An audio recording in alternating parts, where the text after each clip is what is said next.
Ladies and gentlemen, welcome to RE in Real Time, Episode 7. Here's your host, Lonnie Plaster and Forrest Odenhall.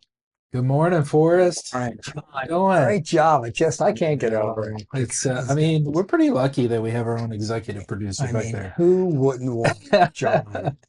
Absolutely. Well, today, Forrest, we're going to be a little controversial. We are. We're going to talk a little bit about real estate, the real estate industry, and why it's broken. You know, Lonnie, we've both been around long enough where we can have an opinion, I think. Absolutely. So I started in 1990, and you were actually before that. No, about 92. 92. Yeah, 91, 92.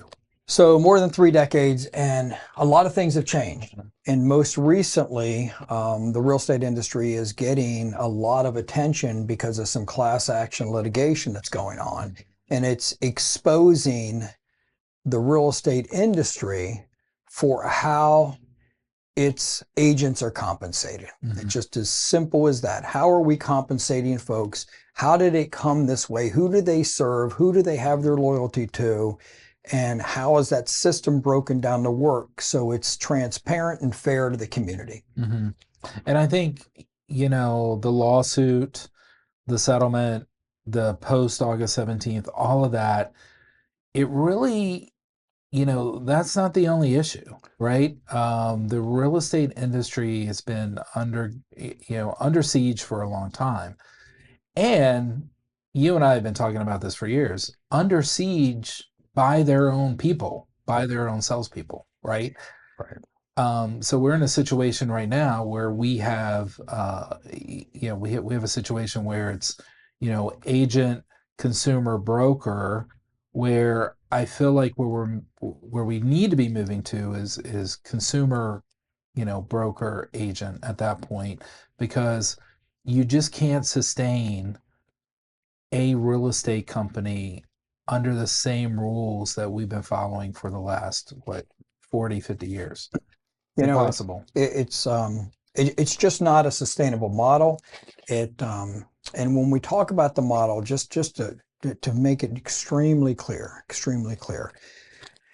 In real estate, the brokerage firms focus on satisfying and attracting agents. So they're first, even a company that we worked for, it was agent first. Mm-hmm. Well, in business, and we've both been in business for some time. We've owned businesses. The business model has to start with the consumer. It has to start with the customer. Everything has to be customer centric. If you start with the agent, then you're not starting with the customer. If you're trying to make the agent happy, if you're providing the agent with all the resources and tools, and trying to convince the agent as an independent contractor, not as an employee, but an independent contractor, to utilize these tools Mm-hmm. for the benefit of the consumer, Mm-hmm. then you're not putting the consumer first. You're putting the agent first and trying to persuade them to take care of the customer. Yeah, and for those of you who are listening, you may not understand how the real estate industry works. The brokerage model was put in place first and foremost for consumer protection, right? So the state legislatures came up with these rules and regulations with regards to transacting real estate business. And they decided that every real estate salesperson needed to be supervised, right? So they set up a system whereby there was a broker or a principal broker or a managing broker that would supervise those agents. Now, they're independent contractors, but it's a special relationship in that they're independent contractors, but as a broker, if we have an agent that's not operating lawfully, and they're not doing what they're supposed to be doing, they're out of there, right? So they're no longer affiliated with our company, right? So it's a little different model than anything else out there, but at the end of the day, it's really about the consumer, and what the brokerages are able to do that the agents are not able to do is they are able to provide a consistent way of doing business, right? So let's take, for example, you have an office with 100 agents, right? We know in our experience, the top 40 agents are doing all the business, right? Bottom 60 agents are doing nothing, so it doesn't really matter.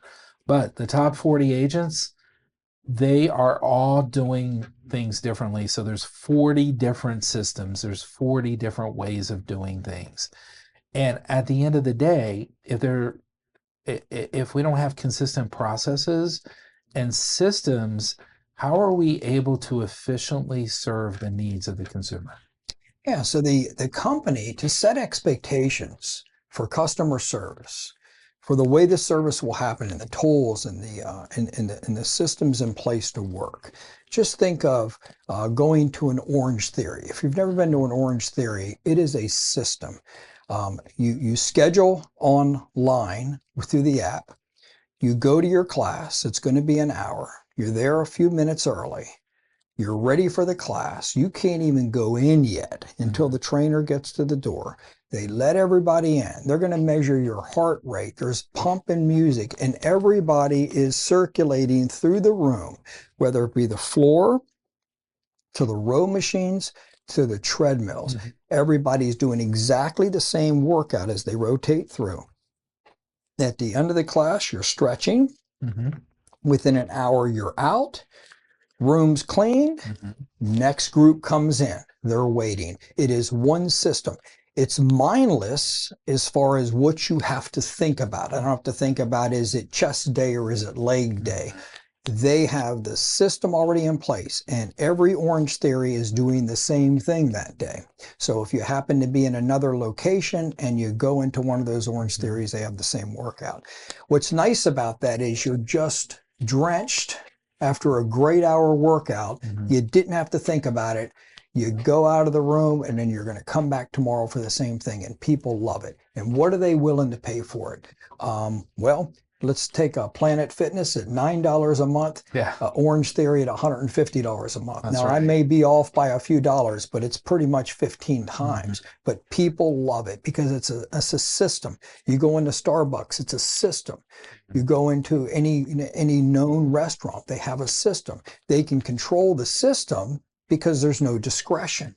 Discretion is the enemy of any system. Sure. And the brokerage firms are allowing total discretion to the agent. As a matter of fact, an agent can come into one company from another company, bring the way they did business, and it's 100% acceptable the very next day in the company they came into. That wouldn't happen in any company that can provide the expectation of customer service to the customer, because that person would have to learn the systems of that company. Well, and like, your Orange Theory example, 25 people in there working out that morning.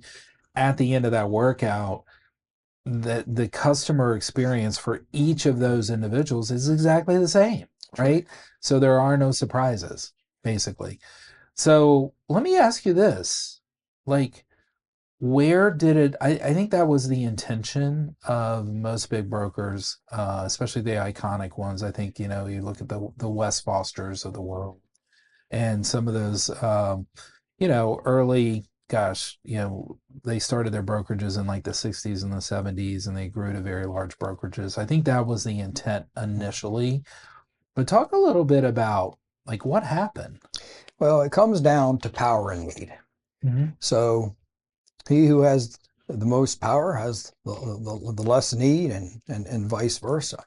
So with brokerages, they have to, or they have independent contractors who are the real estate agents, so not employees. And a real estate agent can leave the brokerage in just a matter of moments. They can join a brokerage, they can leave a brokerage. So what they do is they have this opportunity to start negotiating with the brokerage firm and say, something, when a dollar comes in, I want 70% of that dollar. And the brokerage firm saying, oh, well, how would we be able to operate? It's called an expense ratio.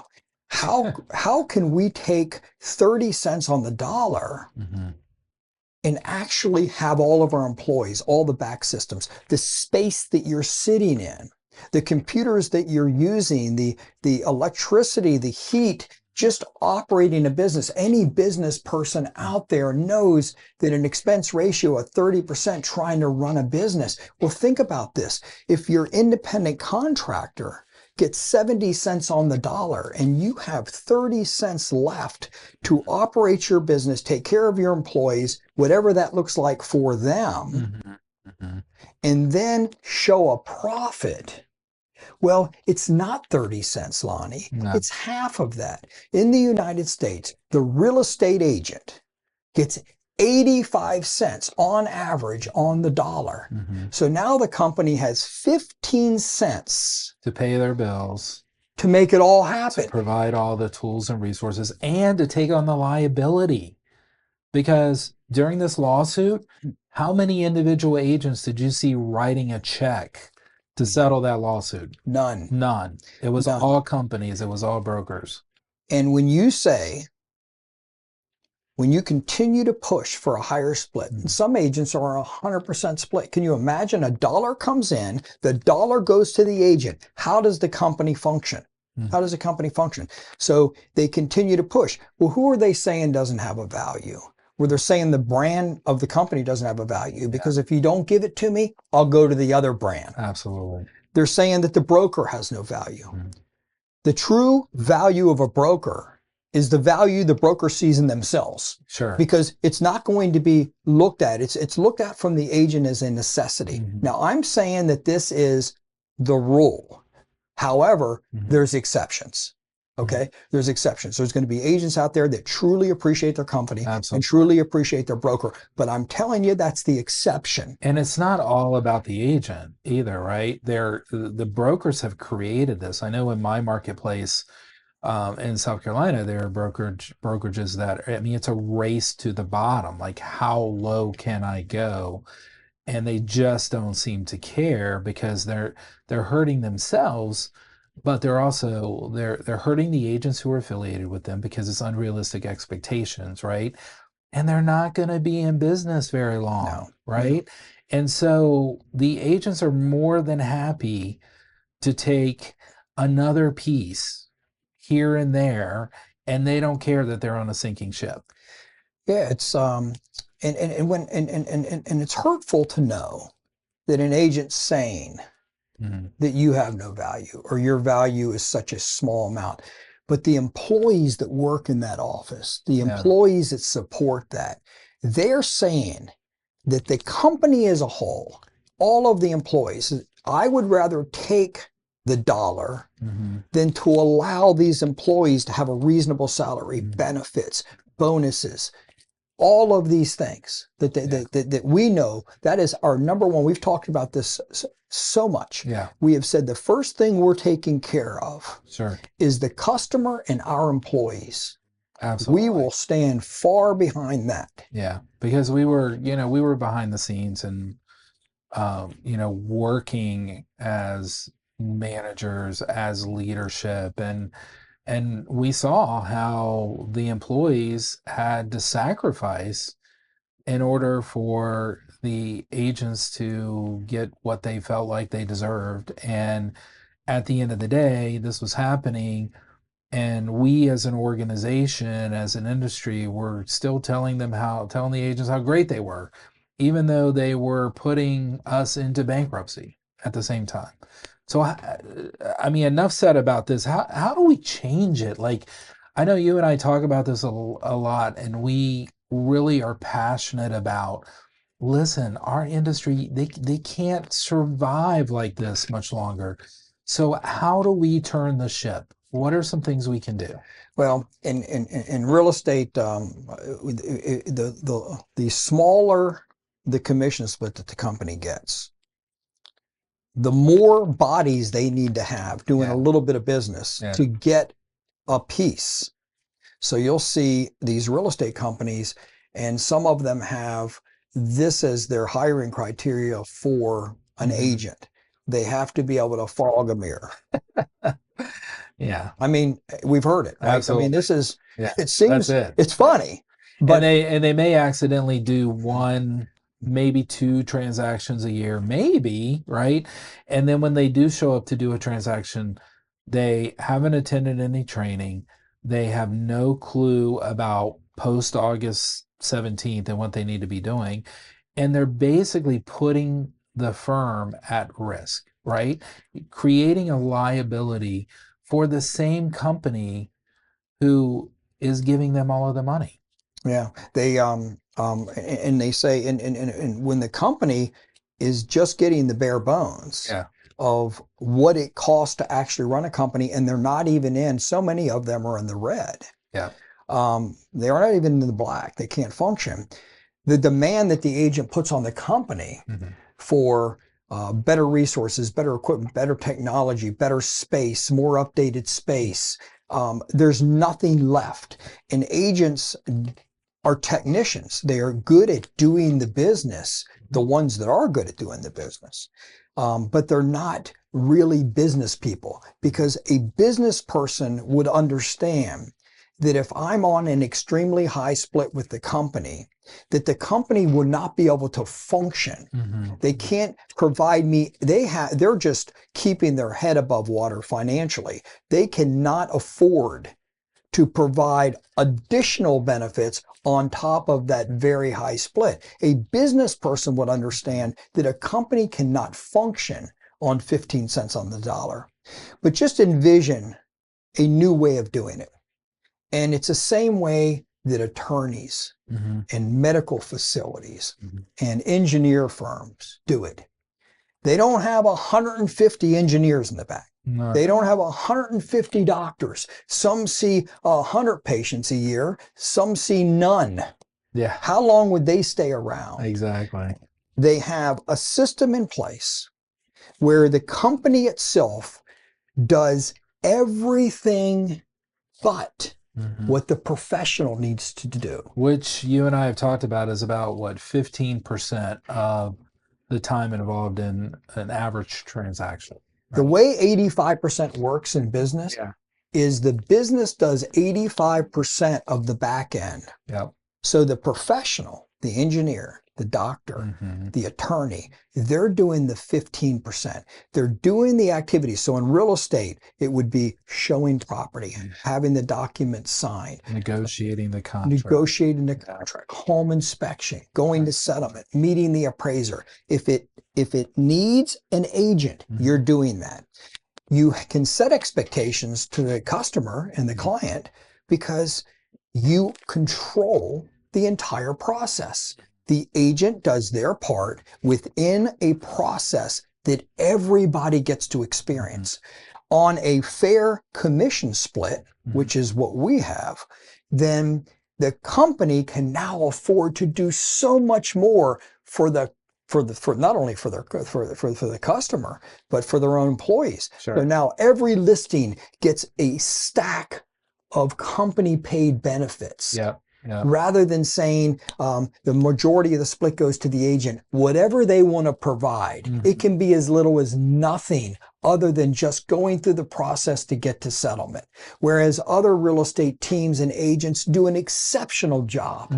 But you can't set any expectation of that service if you don't control it. And giving total discretion to the agent means you don't control it. Yeah, and also not having the resources to continue to develop your technology, develop your marketing platform, develop your brand. All of those things cost money, right? And if there's no money, it's just not going to happen.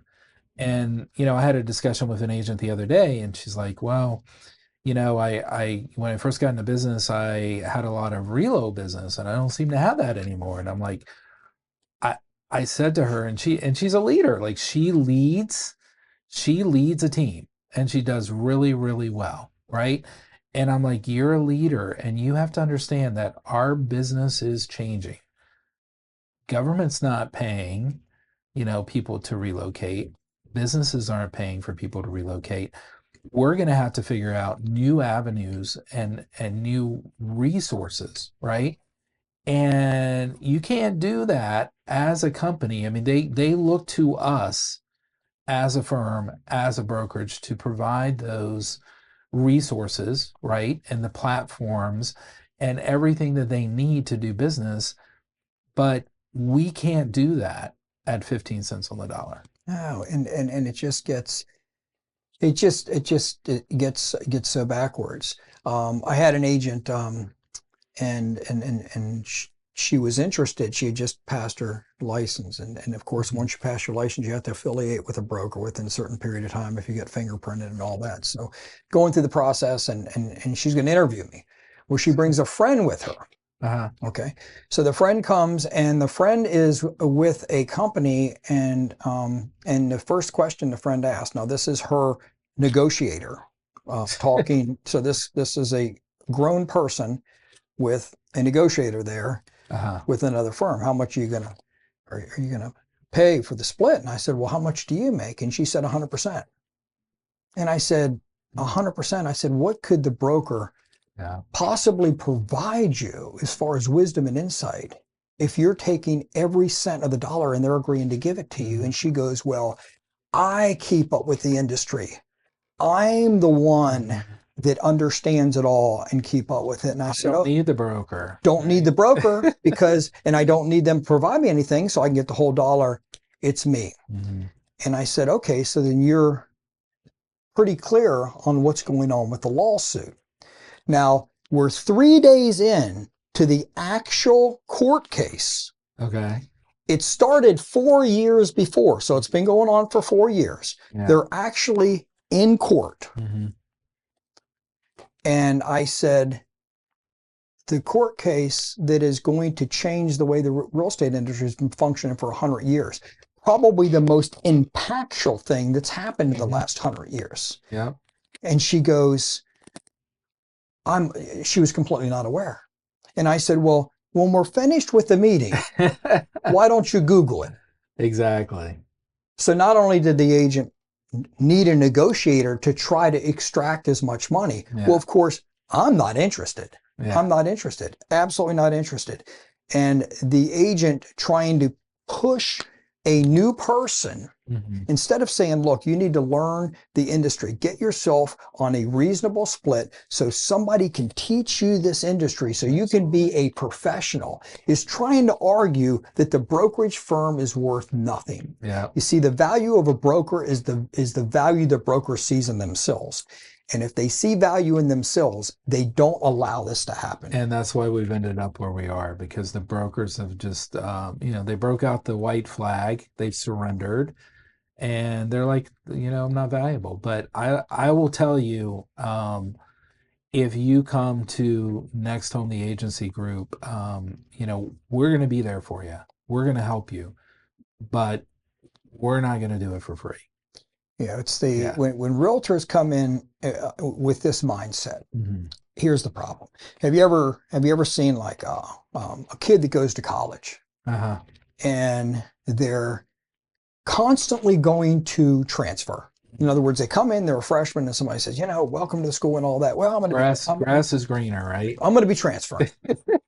4 years later, they're getting their diploma. Or 8 years later. Whatever time it takes, they never left. They never transferred. Yeah. Here's the problem with that mindset. If you're always leaving, sure, or always threatening to leave, you can't embrace. Think of a sports team.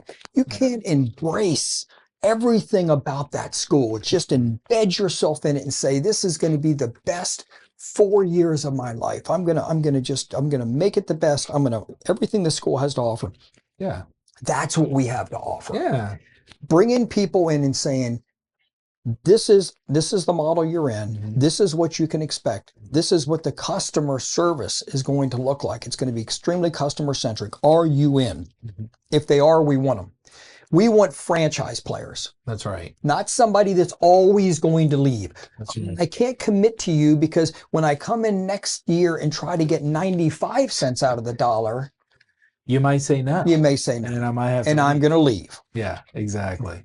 And there's something to be said for, and you and I've discussed this too, having a smaller team, a smaller, more intimate team, and you're working for the team, right? You're not working against the brokerage.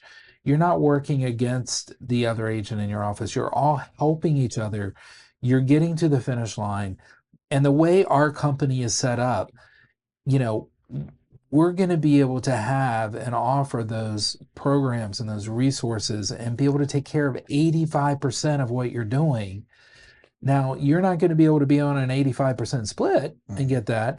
But at the end of the year, when the company does well, everyone will do well. Employees will do well. We have it built in for the agents to do well. And at the end of the day, it's not about the split. It's about how much money you're able to take home. Am I able to provide, incredible customer service to my clients so they want to keep coming back? Is it a consistent level of service, right? And it's more about, not about me, right? Like right now, it's me, me, me, me, me, me, me. And this is why I'm so great. And this is what I bring to your organization. So why don't you pay me 120%? Yeah. It's not about that. We are looking for people who are wanting to be part of a team. When you wake up in the morning, the human condition is you want to be part of something. You want to be part of something that's bigger than yourself, right? And if you're only out to take care of yourself, you're long term, this probably isn't a business for you. Right. And it's not going to, it's not going to make you happy. If you think a greater split is going to make you happy, it's not going to make you happy. What makes you happy is like when we just had Chase Rice on our podcast. What makes you happy is a feeling of service. So many agents, I don't do it for the money, I do it to serve people. I say, great, well, let me put you on the rental list so you can start helping tenants. They need a lot of help with you helping them find a rental. No, I don't want you to do that. Well, I thought you wanted to serve people. You're going to have plenty of, on every listing we have, we're going to have 20 or 30 tenants. And let me tell you, there are agents, there are a few agents that will do that, heart and soul into it, and I love them. Absolutely. That's true service. Yeah. When you dive into service, those are the people that need your help the most. Why don't you want that business? Because there's not enough money in it. So it's about the money. But that money, that split doesn't make you happy. Being part of something, fulfilling. So what can we be part of now? I have 3 agents in the Manassas office. The goal is those agents are going to be doing 35 to 50 deals a year. We will never have any more than probably 7 or 8 agents. I can personally mentor each one of those agents on a weekly basis, sometimes on a daily basis. That's fulfilling for me because I can have a disciple now move out into the community and be the best realtor in the marketplace. Sure. You can't do that when you have 150 of them. And you're dealing with the lowest common denominator often because those are the ones that get you in trouble. They find a deal or 2 a year and they don't really know how to function in it. Your high producing people, you're thinking, okay, well, they're handling it on their own. Well, they desperately need mentoring, education, wisdom, because they're out in the field doing the work. They do need that support, but you're so busy dealing with the others, the messes that have been created. What if you just had a few doing a lot of business instead of a lot doing a little bit of business? That's our model. Sign me up. Yeah. And as we continue to grow, as we continue to plan offices in different places, that will be our model. I mean, we really believe that, our industry is gonna have to do this in order to survive. We both love this industry, right? It's provided so many opportunities for us, and we're passionate about doing it the right way and being able to exist long term. And so that's why we talk about this new model. Yeah, and it's as simple as Chase Wright put it, from his grandfather to his father to the entire family. It was all about the customer. Just take care of the customer and everything else will take care of itself. Absolutely. Yeah. And so that's what we're doing. So we welcome we welcome every bit of business, and it doesn't make any difference if you're a tenant. If you were a tenant and you're saying, you know something, they may not want to hear from me because I haven't got the best credit. We want to hear from you. We want to help you. Yeah. Rob Heltzel, Barry Moeller, both of them are excellent in helping you understand your credit and build your credit score. That way, when you're ready to buy, you'll be in a position to buy. We have a course called Tenancy to the Dream. It's taking a tenant and it's saying, what are the steps necessary to obtain the dream of home ownership? And it doesn't take long. Great credit is free. Yeah. Great credit, you don't have to pay anything for great credit. You just have to know the different categories of credit and how to establish it. So that's what we want to do. So if you're in that position, if you want to look for a rental, we're in that position. If you have something to sell, you're going to get a total package because the company has the financial influence and ability to provide you not only a consistent service, but a consistent package of marketing. And if you're an agent and you want to like escape the chaos and do things the way it needs to be done, give us a call. We're, in addition to building a brokerage, we're also building a property management company where we're actually helping intentional investors manage their property, manage their investments for long-term wealth accumulation. And, that provides tenants that need to buy, that we're going to help them. We're going to put them on a path. It also involves, landlords that are going to sell. And it's just, we're a one-stop shop. Right? We really are, for anything and everything that you can think about. So if you're an agent and you're just frustrated and you're on one of those sinking ships, give us a call. You might actually be surprised at this plan and what we're putting together and what a difference it's going to make to our industry. No, I agree. Yeah. I think that's pretty much the end of this podcast for now. We could talk about this forever, right? We could talk about it forever, but we would rather get with the customers, clients, tenants, people who want to sell their home, buy their home, but also real estate agents, and do whatever we can to serve them. Absolutely. One-on-one conversations, give us a call. Appreciate you being with us today, and look forward to seeing you in the next episode of RE and Real Estate. RE and Real. I got it, buddy. Yeah. Oh, John's got it. Take two. Holy mackerel. John, get us out of here. Episode 7 is a wrap. Thank you guys so much for tuning in. Make sure you subscribe on all the major podcast platforms. If you're on YouTube, make sure you hit that bell and look for our shorts. Find our shorts, find our other videos that we're posting on all our platforms, Facebook, YouTube, Instagram, and beyond. Make sure you follow the Next Home Agency group on all their social media platforms as well. And Lonnie, Forrest, thank you again. Wonderful episode. Thank you, John. Great job. Thank you so much. Absolutely.